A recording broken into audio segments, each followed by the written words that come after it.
Your dad left nothing, just some unpaid bills and a couple old tools. I already sold the truck. We needed the cash. My wife sold my dad's truck after he died. What she didn't know was that truck held the key to uncovering the biggest lie of her life. I'm Mark Halpern, 48, yard supervisor at Clearwater Timber. I spent my life around machines that don't lie and systems that work when you follow the rules.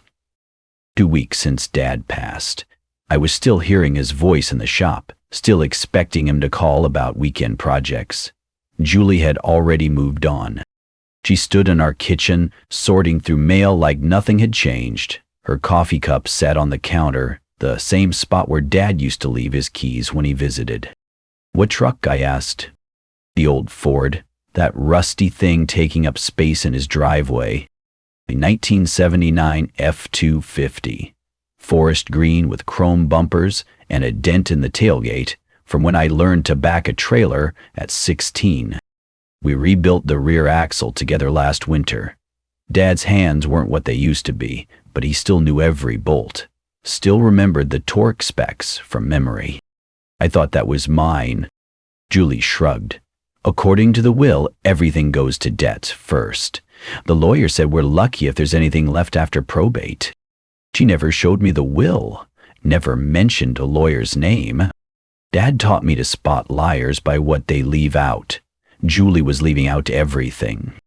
"How much did you get for it?" "Enough to cover the funeral costs. Dennis Morrison bought it. You remember him from the VFW?" "Dennis. Dad's friend since Vietnam. They drank beer together every Friday for 30 years. I nodded. Didn't argue.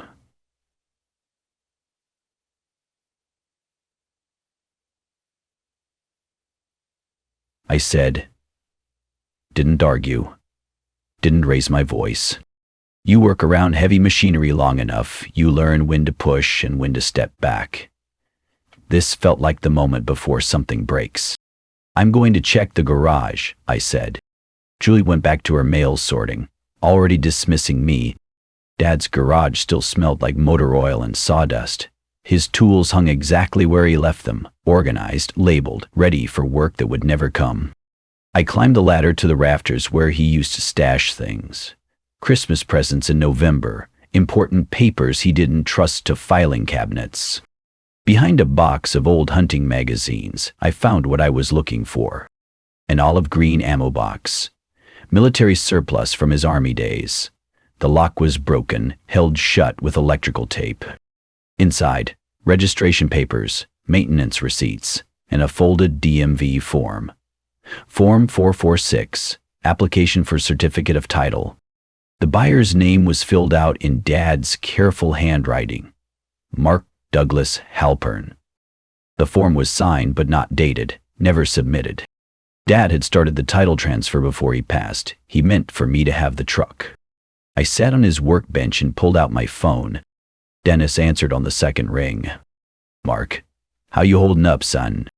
Julie says you bought Dad's truck." Long pause. "Well, technically yes, but that was just to keep it safe. Your dad asked me to hold on to it until things got sorted out." "What do you mean, sorted out?" "He knew Julie might try something. Said if anything happened to him, I should make sure the truck found its way back to you." The garage felt smaller suddenly. Dad's voice echoing from 2 weeks ago. "That woman's got plans, Mark. You just don't see them yet." I'd thought he was just being paranoid, old man's suspicions. Maybe he knew more than I gave him credit for. "The title's still in his name," Dennis continued. "Plates are expired, but I never transferred anything. Far as the DMV knows, it's still his truck. Where is it now?" "Safe. Been keeping it in my shop since the funeral. Julie never asked for keys, just wanted the cash. I supposedly paid for it." The pieces were falling into place. Julia had presented herself as the widow, handling estate business. Dennis had played along to protect the truck. But if Dad never finished the title transfer, and Dennis never actually bought it, then legally... "Dennis? Yeah. You ready to take her back where she belongs?" "Been waiting for you to ask. How about tomorrow morning, early, before the snow starts?" I hung up and looked around Dad's garage one more time. His coffee cup still sat on the workbench, a ring of dried coffee in the bottom. Julie had sold something that wasn't hers to sell. Lied about a will I'd never seen. Used Dad's death to cover her tracks. But she'd made one mistake. She never asked to see the actual title, never checked if Dennis had really bought anything.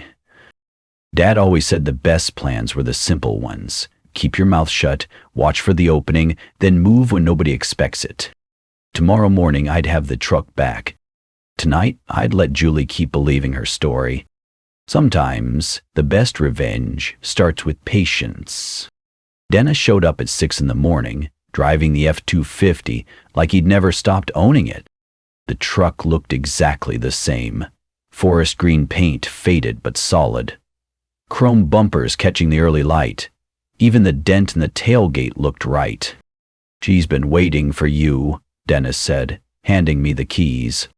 I ran my hand along the hood, still warm from the drive over. Dad's truck, back where it belonged. "Where do you want to keep her?" Good question. Julie would notice if I parked it in our driveway. She'd ask questions I wasn't ready to answer yet. "Storage unit. I'll rent one across town." Dennis nodded. "Smart. Keep it quiet until you figure out what else she's hiding." What else she's hiding. The word stuck with me as we drove to the storage facility on Route 12. I rented a unit under my name only, paid 6 months up front. Dennis helped me back the truck inside. Then we stood there for a moment, looking at it in the dim light. "Your dad would be proud," he said. Maybe. But I had a feeling this was just the beginning.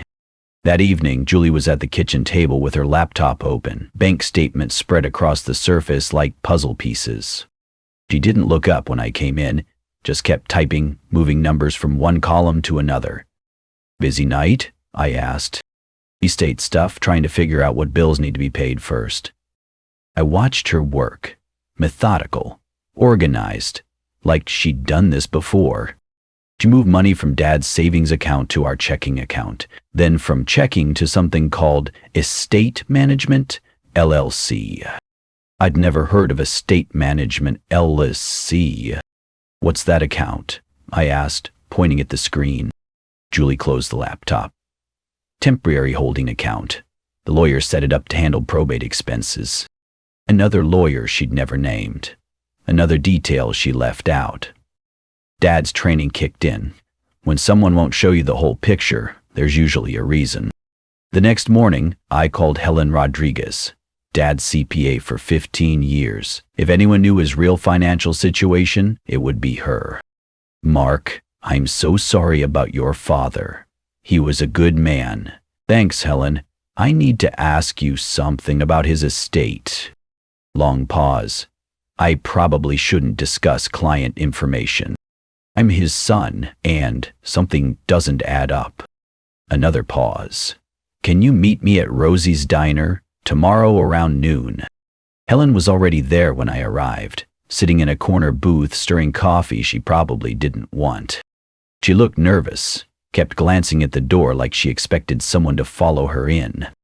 "Your father came to see me 3 weeks before he passed," she said quietly. "He wanted to update his will. Julie says he left nothing but debts." Helen shook her head. "That's not true. Small pension from the railroad. 2 CDs worth about $12,000 each. And the will I helped him draft named you as primary beneficiary." The diner felt too quiet suddenly. Even the coffee machine had stopped gurgling. "You sure about that?" "I have copies, dated and notarized at my office." Helen pulled out a folder. "But 3 days after the funeral, someone filed a different will with the county." She slid a photocopied document across the table. Different paper, different handwriting. Julie's name listed as executor and sole heir. "Who filed this?"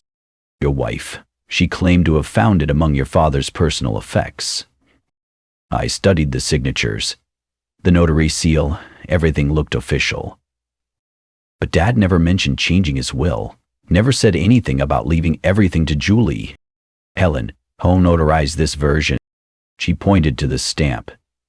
"Allison Kemp. Your wife's cousin, I think." I knew Alison, worked at the bank downtown, always seemed friendly enough at family gatherings. Is there something wrong with that? Helen hesitated. Alison's had some complaints filed against her recently, questions about proper witnessing procedures. The state's been looking into her notary practices. The pieces were coming together. Julie files a new will 3 days after the funeral, gets her cousin to notarize it, uses that to claim executor status and control Dad's assets. What kind of control does an executor have? Temporary authority to secure estate property, pay bills, handle immediate concerns. Helen paused, including vehicles and personal belongings. That's how she got the truck. Presented herself to Dennis as the legal executor handling estate business. Helen, I need a lawyer. Someone who handles probate disputes. Robert Chen in Missoula, he's quiet, but he's good. Helped my brother when his stepmother tried something similar. I drove home with Helen's folder on the passenger seat. 2 wills, 2 different stories. Only one could be real. That night, I called Robert Chen. His voice was calm, measured, the kind of lawyer who didn't waste words or make promises he couldn't keep. Bring me everything you have, he said. Original documents, bank records, any correspondence. We'll need to move quickly if assets are being dispersed. I met him the next morning. His office was small, cluttered with case files and law books. Robert looked like he'd been handling family disputes for 30 years. He studied both wills under a magnifying glass, compared signatures, checked notary seals. The handwriting's different, he said finally. Paper stock's different too. And this notary, he tapped Alison's seal. She's under investigation by the Secretary of State's office. What's our next step? File for a formal will contest. Cite conflicting documents and potential notary misconduct. Robert leaned back in his chair. But there's something else you should know. He pulled out another folder. Life insurance documents. Your wife filed a claim on a second policy, one your father held privately through his union. I'd never heard of a second policy. How much? $50,000. She used her executor status to bypass the normal beneficiary verification process. The betrayal hit deeper than I expected. It wasn't just about money anymore. Julie was erasing Dad's intentions, rewriting his final wishes to benefit herself. Can we stop the insurance payout? If we can prove the executor status was obtained fraudulently, yes. Robert started pulling forms from his desk. But we need to move fast. I'll file for an emergency injunction to freeze all estate disbursements. 2 days later, the injunction was granted. Robert called me at work with the news. Judge agreed there's enough preliminary evidence to warrant a full investigation. All estate assets are now frozen pending court review. That evening, Julie was pacing the kitchen when I got home, her laptop closed, bank statements put away. My debit card got declined today, she said. Probably just a bank error. At 3 different places mark something's wrong. I poured myself a glass of water, took my time drinking it. Maybe it's a probate complication? These things can get messy when there's multiple paperwork floating around. Julie's eyes narrowed. What do you mean, multiple paperwork? Nothing specific, just heard estate disputes can freeze accounts sometimes. I set the glass down carefully. You'll probably get a letter explaining everything. She stared at me for a long moment, looking for something in my expression. I kept my face neutral. Dad taught me that too. Never show your cards until you're ready to play them. Julie went upstairs without another word. I sat at the kitchen table, looking at the spot where she'd been moving Dad's money around just a few days earlier. The accounts were frozen now. The insurance claim was on hold. Her cousin's notary license was under investigation. Julie had played her hand too early, made her moves before she understood the game. Now it was my turn. The next morning, I drove to First National and closed our joint checking account. 23 years of shared finances ended with a signature and a cashier's check made out to Mark Halpern only. I opened a new account across town, redirected my payroll, changed the direct deposit for my pension contributions. Julie would find out soon enough. But by then, it would be too late to stop it. Robert called me that afternoon with news that changed everything. Mark, we've got a bigger problem. Or maybe a bigger opportunity, depending on how you look at it. I was in my truck eating lunch in the timber yard parking lot. What do you mean? Allison Kemp, your wife's cousin. The state investigation turned up something interesting. Robert paused, papers rustling in the background. She notarized 3 other posthumous will updates in the past 18 months, all in different counties, all filed within a week of the deceased person's funeral. The sandwich I was eating suddenly tasted like cardboard. You're saying this isn't her first time? Looks like it. The Secretary of State's office is now treating this as a systematic notary fraud investigation. They're pulling records from every county she's worked in. This wasn't just about Dad anymore. Julie and Allison had been running this scheme across Montana. How many other families had they targeted? How many other grieving widows and children had been cut out of inheritances? What does this mean for our case? It means the state has resources we don't. Federal investigators, forensic accountants. They're going to tear apart every document Allison ever notarized. I sat in my truck, watching snow fall on the lumber stacks. Julie had picked the wrong notary for her scheme. That evening, Julie was waiting for me in the kitchen. Bank statements spread across the table again, but these looked different, angrier. The joint account is closed, she said. Yeah, seemed like the right time to separate things out. Without discussing it with me, I hung my jacket on the back of the chair, took my time with it. Seemed like you were handling financial decisions on your own these days. Figured I should do the same? Julie's jaw tightened. This is about your father's estate, isn't it? This is about protecting what's mine. She stared at me for a long moment. I could see her calculating, trying to figure out how much I knew. Mark, I think you're misunderstanding the situation. Which situation is that? The legal complexities of estate management, the responsibilities that come with being an executor. I nodded slowly. Must be complicated work. Good thing you have Allison to help with the paperwork. Julie's face went pale, just for a second, but I caught it. Allison's a professional notary. She handles these things properly. I'm sure she does. The next morning, my phone rang at 7 a.m. My supervisor, Gary Wells. Mark, I need you to come in early today. HR wants to talk to you. My stomach dropped. About what? Some kind of complaint, that's all they told me. I drove to the main office, running through possibilities. Had Julie somehow connected my job to the estate freeze? Sarah Martinez from HR was waiting in the conference room with a thick folder. Mark, we received a formal complaint yesterday, alleging financial coercion and conflict of interest. She slid a document across the table. Julie's signature at the bottom.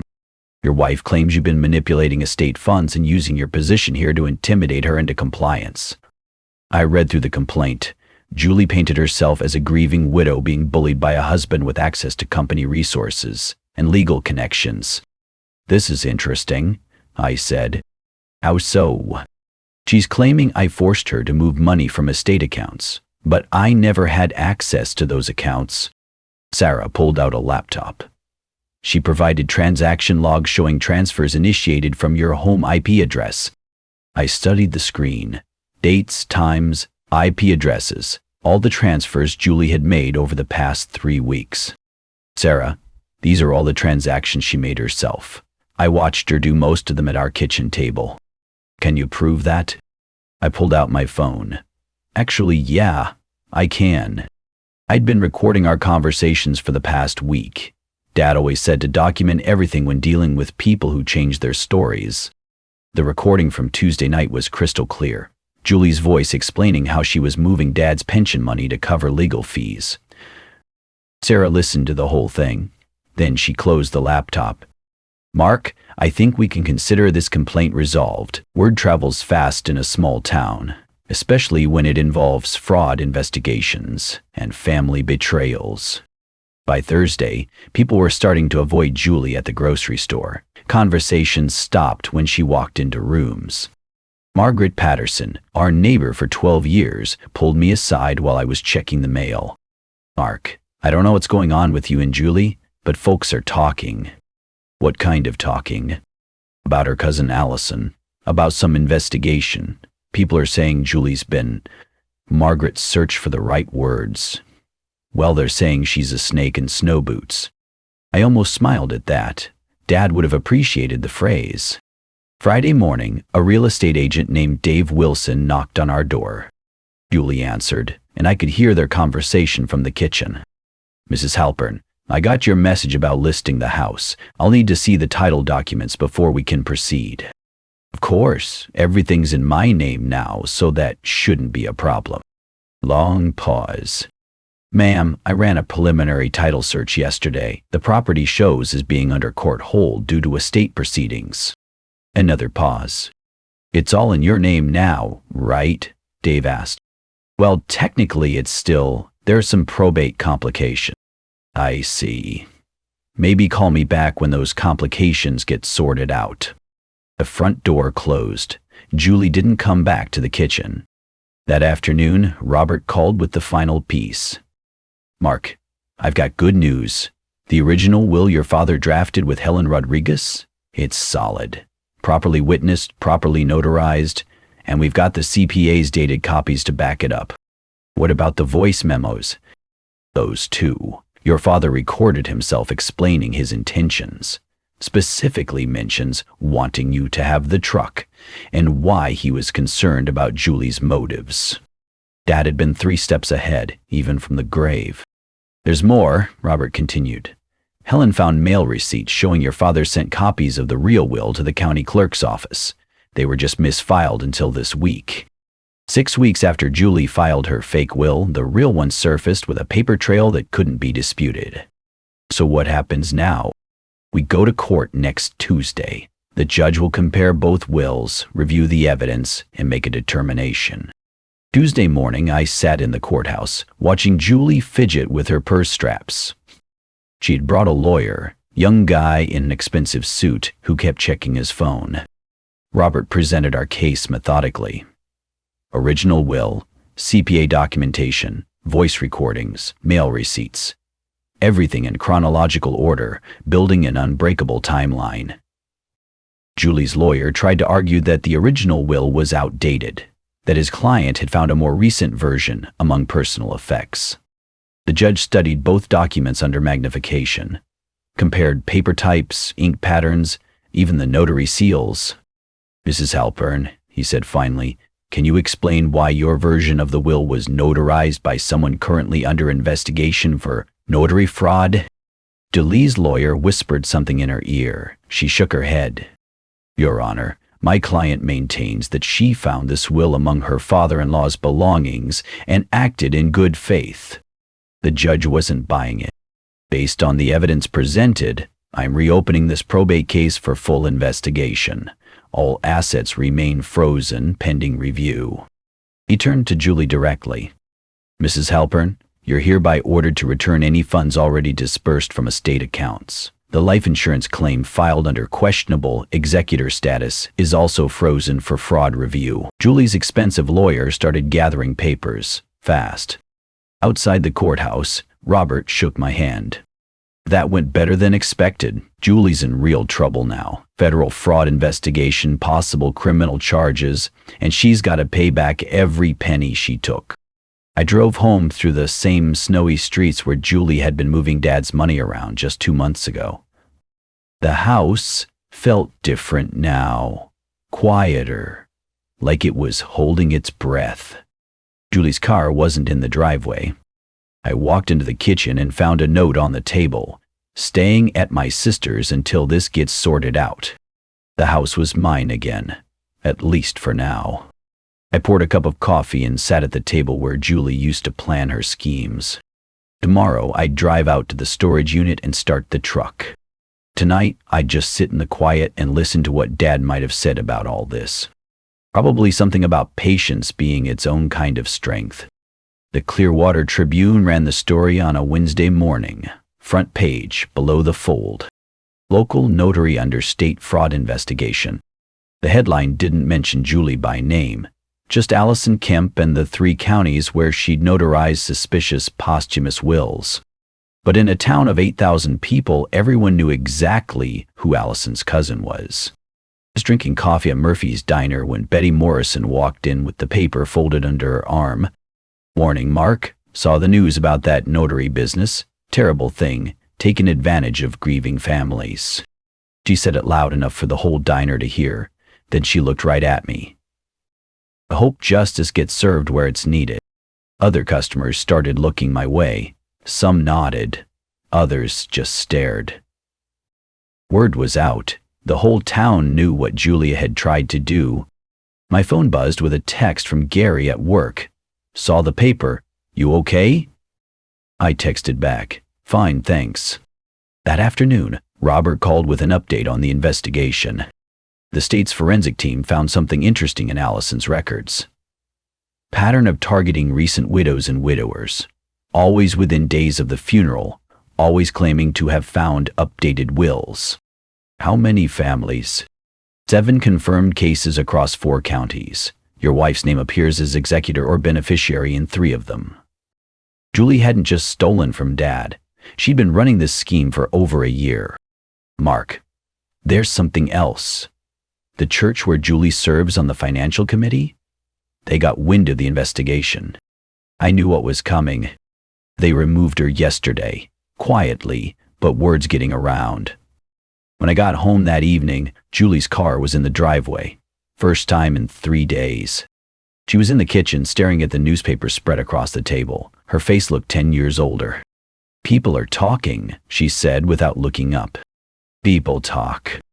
Mrs. Patterson crossed the street to avoid me at the post office. The mailman wouldn't even look at me. I poured myself a glass of water. Maybe folks are just processing the news. Julie finally looked at me. Her eyes were red, whether from crying or anger, I couldn't tell. "You did this. You and that lawyer of yours." "I filed a probate contest. That's what people do when someone steals their inheritance." "I didn't steal anything. I was protecting assets from what, Julie? From going to the person Dad actually left them to?" She went quiet. Outside, a neighbor's dog was barking at something in the woods. "My sister won't return my calls," Julie said finally. "Maybe she's busy." "For 3 days? She won't even answer when I show up at her house." I sat down across from her, the same table where she'd moved Dad's money around 6 weeks ago. "Julie, when you decided to file that fake will, did you think about what would happen if you got caught?" "It wasn't fake. I found it among his papers." Still lying, even now with everything falling apart around her. "Your cousin's going to lose her notary license. Probably face criminal charges. You realize that?" Julie's hands were shaking slightly. "Allison knew what she was doing." "Yeah, she did. Question is, how many other families did you 2 target before mine?" Julie stood up fast, knocking over her coffee cup. "I don't have to listen to this." She walked out of the kitchen. I heard her car start a few minutes later. The next morning, I drove to Robert's office in Missoula. I'd made a decision overnight. "I want to file for divorce," I told him. Robert looked up from his case files. "You sure about that timing? Might complicate the estate case." "Actually, I think it'll simplify things. Julie's got bigger problems now than fighting over Dad's will." "Fair point. I can recommend a good family attorney, or I can handle it myself if you want to keep things simple." "Keep it simple. No alimony, no property disputes, just a clean break." Robert started pulling forms from his desk. "Montana's a no-fault state. Should be straightforward if she doesn't contest it. She'll be too busy dealing with fraud charges." 2 weeks later, Robert called me at work. "Mark, Julie's being served with divorce papers this morning. Thought you should know." "Where?" "At the courthouse. She's got a hearing about Allison's notary case at 10. I almost felt sorry for her. Almost. That afternoon, I drove to the DMV office in Helena. Took the morning off work to handle the truck title transfer personally. The clerk was a middle-aged woman named Sandra, who looked like she'd been processing vehicle paperwork since before I was born. "Mr. Halpern, I've got the documentation from your probate attorney here. Original intent to transfer, started by the deceased but never completed." She studied Dad's handwriting on the form. "Clear intent to transfer to you as beneficiary. We can complete the process based on the estate court's authorization." 20 minutes later, I walked out with the new title, Mark Douglas Halpern, legal owner of a 1979 Ford F-250. I drove straight to the storage unit. The truck started on the second try. Engine turned over smooth and strong, like Dad had tuned it yesterday. I let it warm up for a few minutes, then backed it out of the storage unit and onto Route 12. The drive home took 30 minutes. Windows down, radio off. Just the sound of the engine and the wind. When I pulled into our driveway, Julie's car was there. She was inside the house watching from the kitchen window. I parked a truck in the exact spot where Dad used to leave it when he visited, right next to the front porch, where he could see it from the living room. Julie didn't come outside. I sat in the truck for a few minutes, hands on the steering wheel that Dad's hands had worn smooth over 40 years. Then I reached into my pocket and pulled out Julie's house key, the one I'd been carrying since we got married 23 years ago. I walked around to the passenger side, opened the door, and left the key on the front seat. No note, no explanation, just the key. Through the kitchen window, I could see Julie standing at the sink, not moving, not looking outside. I walked back to the driver's side and got in. The truck felt like home, like Dad was sitting right there next to me, nodding his approval. I backed out of the driveway and drove to Murphy's Diner for dinner. When I came back 2 hours later, Julie's car was gone, her suitcases too, I imagined. The house key was still on the front seat of the truck. I left it there. Some things don't need words. Sometimes the silence says everything that needs saying. I walked up to the front door and used my own key. The house felt different already. Lighter somehow. In the kitchen, the newspaper was still spread across the table, the headline about Allison's investigation staring up at me. I folded the paper and put it in the recycling bin. Tomorrow I'd call a locksmith, change the locks, make it official.